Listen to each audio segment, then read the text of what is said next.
Assalamualaikum warahmatullahi wabarakatuh. Perkenalkan, nama saya Atika Wulandari dengan NIM 2303155 dari RMIKC.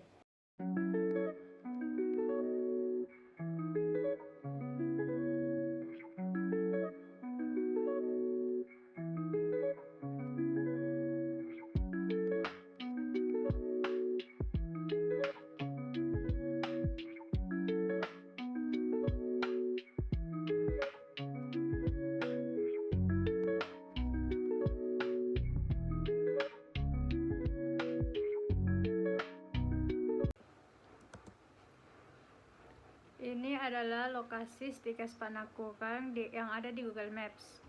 Ini tampak depan.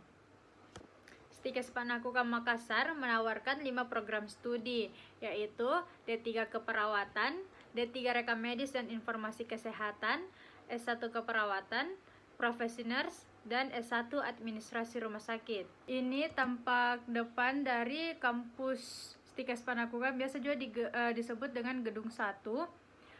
Lokasinya itu ada di Adiaksa, Jalan Adiaksa nomor 5, Masalek, Kecamatan Panakukang, Kota Makassar, Sulawesi Selatan. Dan ini adalah foto-foto dosen saya. Lalu kita akan ke kampus, ke gedung 2 yang biasa disebut juga Yayasan Keperawatan. Ini gedungnya, kita akan lihat dari tampak depan.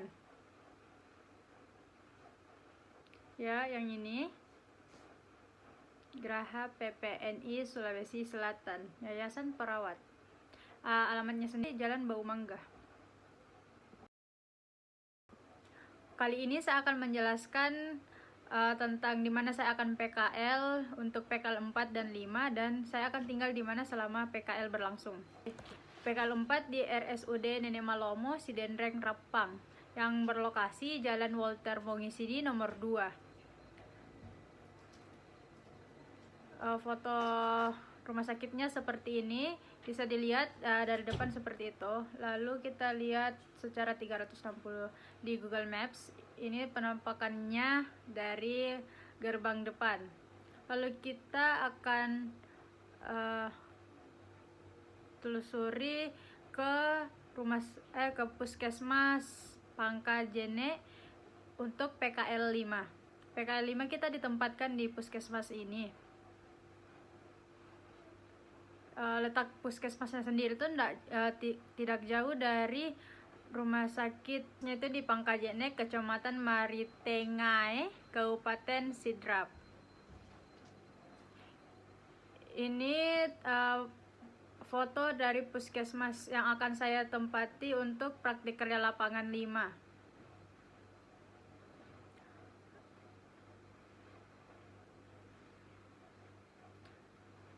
Kalau kita menelusuri dari depannya, ini tampak dari puskesmas waktu berapa tahun ke belakang. Ini puskesmasnya letaknya ada di depan persis lapangan. Lalu kita akan menelusuri tempat tinggal saya selama menjalankan PKL. Titiknya itu dekat dengan Coffee Lovie, jadi kita ambil saja langsung ke situ. Lalu ini adalah foto dari rumah yang akan saya tinggali selama menjalankan PKL di sana. Ini rumahnya persis di belakang dari rumah sakit Nenek Malomo. Saya akan menampilkan diagram ERD. Ini adalah diagram ERD yang telah dibuat oleh kelompok 8. Yaitu saya anggotanya.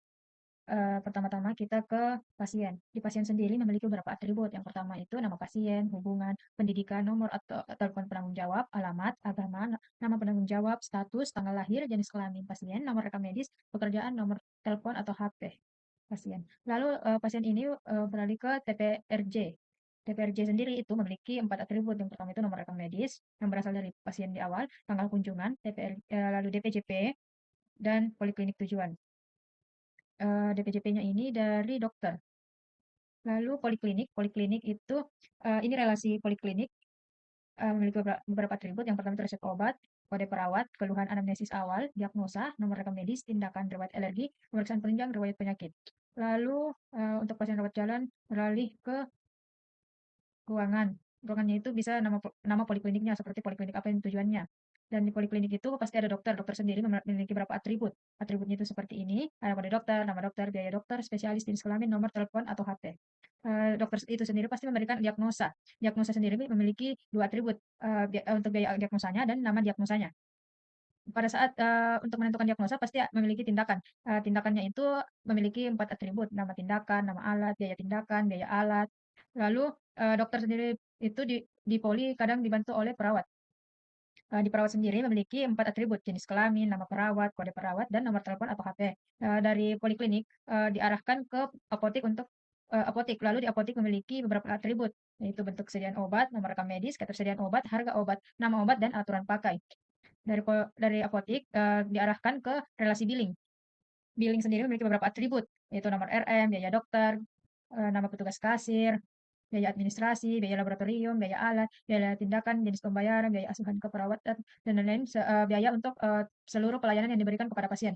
Lalu kita beralih dari ke pasien rawat inap. Di pasien sendiri memiliki beberapa atribut yang seperti saya sebutkan tadi sebelumnya, lalu diarahkan ke TPRI. TPRI sendiri memiliki beberapa atribut, yaitu nomor rekam medis, cara keluar, DPJP, cara masuk, tanggal keluar, tanggal masuk, kode kamar, dan kelas kamar. Lalu diarahkan ke pelayanan rawat inap, relasi rawat inap. Relasi rawat inap sendiri itu ada atributnya resep obat, riwayat alergi, tindakan, DPJP, diagnosa, keluhan, nomor RM, dan kode perawat. Lalu diarahkan ke ruangan. Ruangan sendiri memiliki beberapa atribut, seperti jenis ICU, nama kamar, biaya ruangan, kode ruangan, nama poliklinik, nama lab, jenis kamar, status kamar, kapasitas kamar. Ini nama poliklinik untuk pasien rawat jalan. Dan di sini melalui menggunakan juga menggunakan juga entitas dokter. Di dokter sendiri itu juga bisa mengarahkan pasien untuk membutuhkan pelayanan penunjang. Penunjangnya itu ada laboratorium, relasi operasi, dan relasi ICU. Di laboratorium sendiri memiliki beberapa atribut, yaitu tindakan, kode ruangan, hasil pemeriksaan, jenis tes, kode perawat, nomor RM. Lalu di operasi memiliki kode perawat, memiliki atribut kode perawat, kode dokter, nomor RM, tanggal waktu operasi, kode ruangan, tindakan, dan jenis anestesi. Lalu di relasi ICU. ICU sendiri memiliki beberapa atribut, yaitu jenis pemeriksaan, prioritas pasien, nomor rekam medis, kode perawat, kode dokter, tindakan, dan kode ruangan. Di dokter juga diarahkan ke diagnosa, lalu tindakan, atributnya seperti yang saya sebutkan sebelumnya sama dengan yang di rawat jalan, lalu ke perawat, diarahkan ke apotik. Di apotik sendiri itu lalu dari apotik diarahkan langsung ke kamar. Kamar perawatannya itu memiliki atribut seperti kelas kamar, tindakan, asuhan keperawatan, kapasitas kamar, status kamar, kode kamar, lalu nama kamar, dan nomor RM. Di kamar sendiri bisa diarahkan ke billing atau ke kamar mayat. Kita langsung saja dulu ke kamar mayat jika pasiennya jika pasiennya meninggal. Di kamar mayat sendiri itu ada beberapa atribut, yaitu mati, jenis kematiannya apa, mati ruda paksa atau sebab kematian, kelahiran mati, kode ruangan, tanggal kematian, dan nomor RM pasien yang meninggal. Kita kembali lagi ke kamar lalu diarahkan ke billing. Di billing itu memiliki beberapa juga atribut seperti yang saya sebutkan sebelumnya. Untuk rawat jalan dan rawat inap telah saya sebutkan, lalu kita beralih ke TPRD, rawat darurat. Di rawat darurat itu relasinya memiliki beberapa atribut, yaitu dokter jaga, transportasi, kondisi pasien saat masuk, kasus kejadian, tanggal masuk IGD, cara keluar, dan nomor RM. Lalu dari TPRD diarahkan ke pelayanan IGD. Di pelayanan IGD sendiri itu menggunakan relasi dan memiliki beberapa atribut, yaitu nomor RM, riwayat penyakit, tingkat keparahan pasien, diagnosa, tindakan IGD, kode perawat, keluhan, kode dokter, riwayat alergi, resep obat, tindakan prahospital. Lalu diarahkan ke ruangan untuk perawatan lebih lanjut jika pasien memang membutuhkan. Lalu di ruangan sendiri memiliki beberapa atribut seperti yang saya sebutkan sebelumnya. Di ruangan juga ada juga dokter.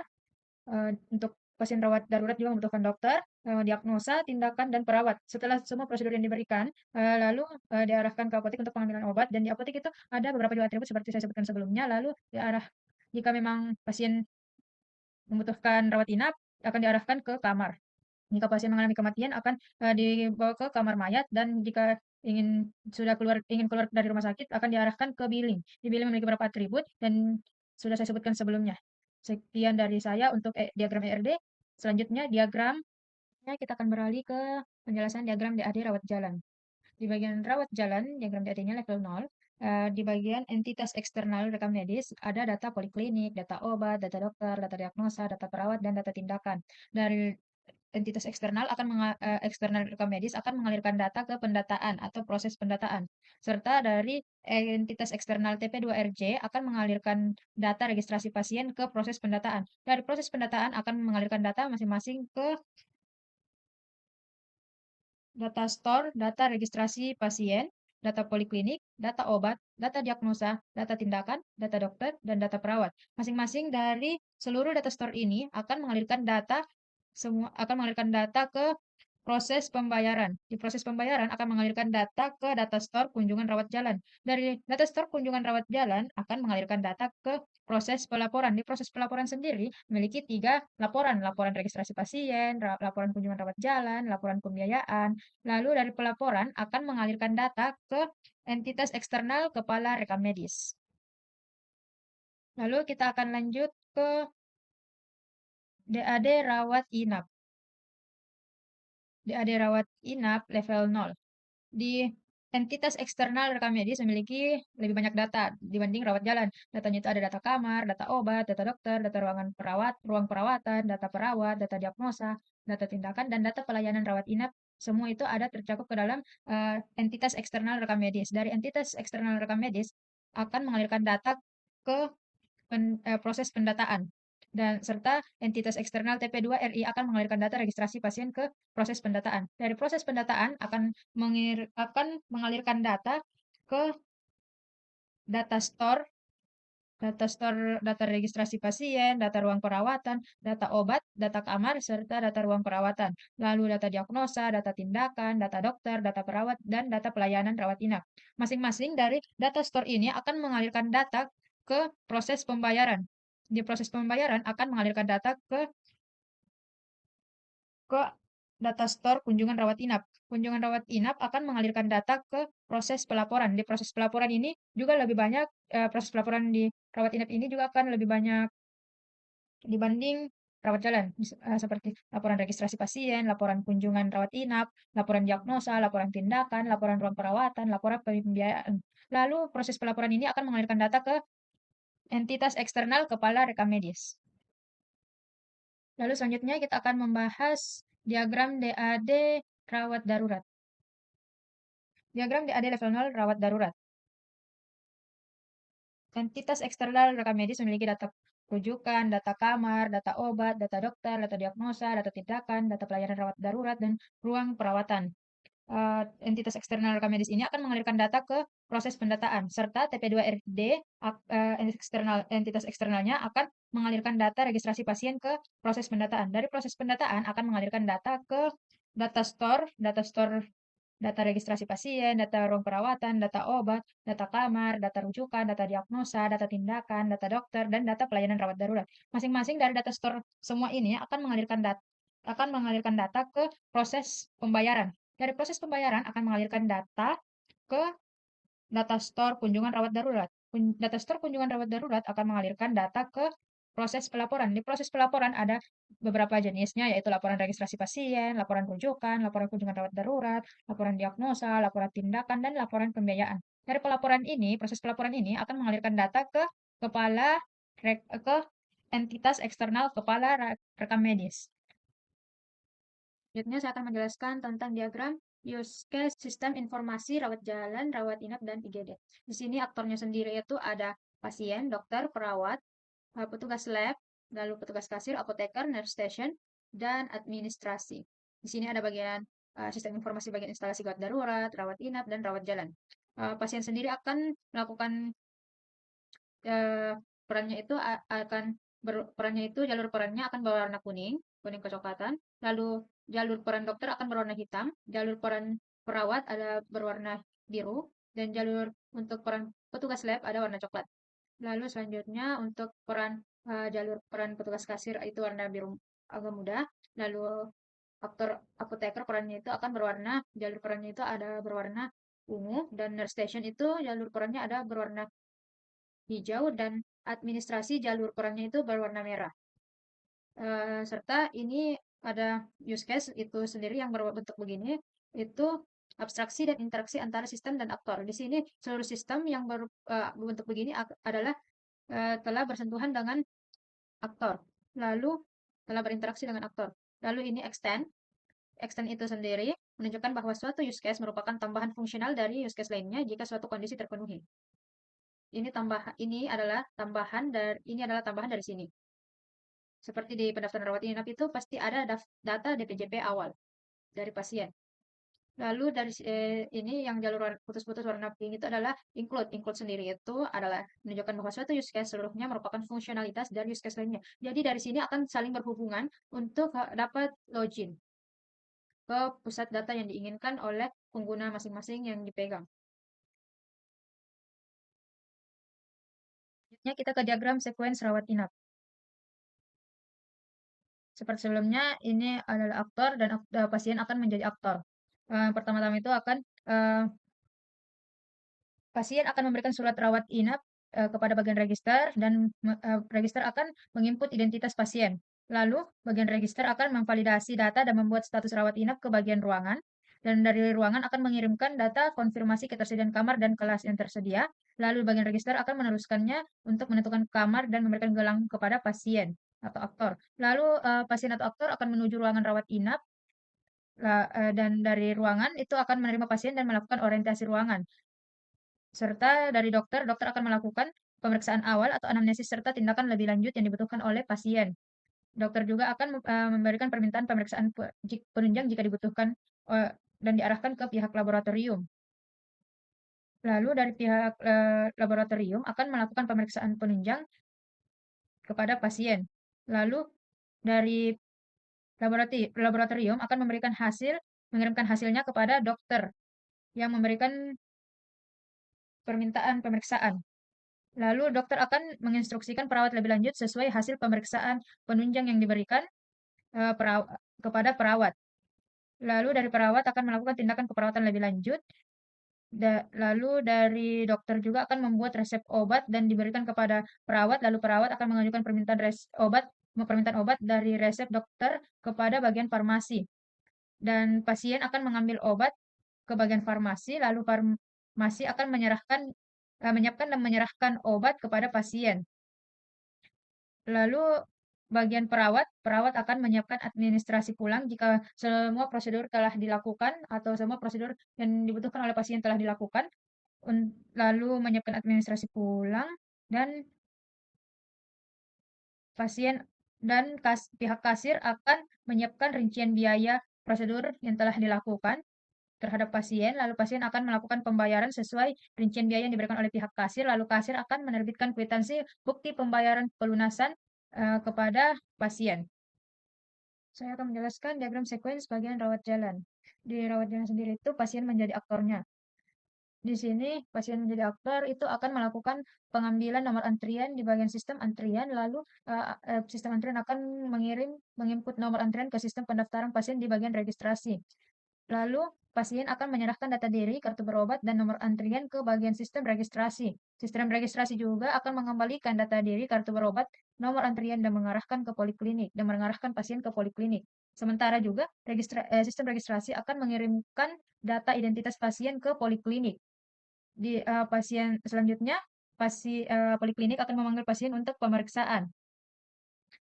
Lalu, dokter yang ada di poliklinik akan melakukan pemeriksaan. Pasien akan diperiksa, lalu dokter juga akan menginput hasil pemeriksaan diagnosis ke sistem poliklinik, serta dokter juga akan menjelaskan hasil pemeriksaan dan memberikan resep kepada aktor atau pasien.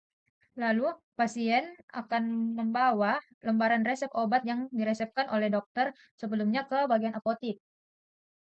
Lalu di apotik sendiri akan memberikan obat berdasarkan resep obat dan edukasi penggunaan obatnya kepada pasien. Lalu di bagian kasir akan menerbitkan rincian biaya pengobatan yang dilakukan sebelumnya yang diterima oleh pasien. Lalu pasien akan melakukan pembayaran sesuai dengan rincian biaya pengobatan yang diberikan oleh kasir sebelumnya. Lalu kasir akan menerbitkan kwitansi pembayaran setelah pasien membayar ke kasir. Kita beralih ke diagram sequence rawat darurat. Di rawat darurat itu sendiri seperti sebelumnya, pasien akan menjadi aktor. Lalu, pasien pertama-tama akan, datang ke IGD bagian ruangan triase untuk melakukan pemeriksaan awal dan menentukan prioritas penanganan di ruangan triase. Lalu, bagian registrasi dapat menyusul karena untuk keadaan tertentu, untuk mengidentifikasi dan mencatat data diri pasien. Lalu dokter dapat melakukan pemeriksaan dan penanganan awal kepada pasien, dan dokter juga dapat menginstruksikan pemeriksaan lanjutan kepada perawat, dan perawat dapat menyiapkan pemeriksaan darurat dan diarahkan untuk keadaan tertentu jika membutuhkan, eee, pen penunjang tindakan penunjang dapat diarahkan ke laboratorium, dan dari laboratorium atau penunjang yang dibutuhkan akan mengirim hasil pemeriksaan darurat kepada dokter. Dari dokter sendiri, akan melakukan pemeriksaan lanjutan sesuai hasil pemeriksaan penunjang kepada pasien. Dari dokter sendiri lagi akan memberikan instruksi lanjutan, perawatan. Lalu dari pasien membawa ke ruang perawatan untuk diberikan perawatan intensif, lalu diarahkan ke ruang perawatan, lalu dari perawat akan melakukan asesmen keperawatan terhadap pasien, dan dokter juga akan membuat resep obat dan memberikan kepada, dari perawat akan meneruskan mengajukan permintaan obat dari resep dokter kepada bagian farmasi. Di Pasien juga akan mengam dan untuk keadaan tertentu dokter juga akan menyatakan pada pasien boleh pulang atau tidak, dan dari pasien akan mengambil obat ke bagian farmasi. Dari farmasi akan menyiapkan dan menyerahkan obat, serta bagian perawat juga dapat menyiapkan administrasi pulang, sesuai instruksi dokter jika diizinkan pulang. Lalu, eee, dari kasir akan menerbitkan rincian biaya pengobatan atau pelayanan yang diberikan oleh pihak rumah sakit, lalu, dari pasien akan melakukan pembayaran kepada pihak kasir, lalu kasir akan menerbitkan kwitansi kepada, pasien untuk sebagai bukti pembayaran telah lunas yang telah dilakukan oleh pasien.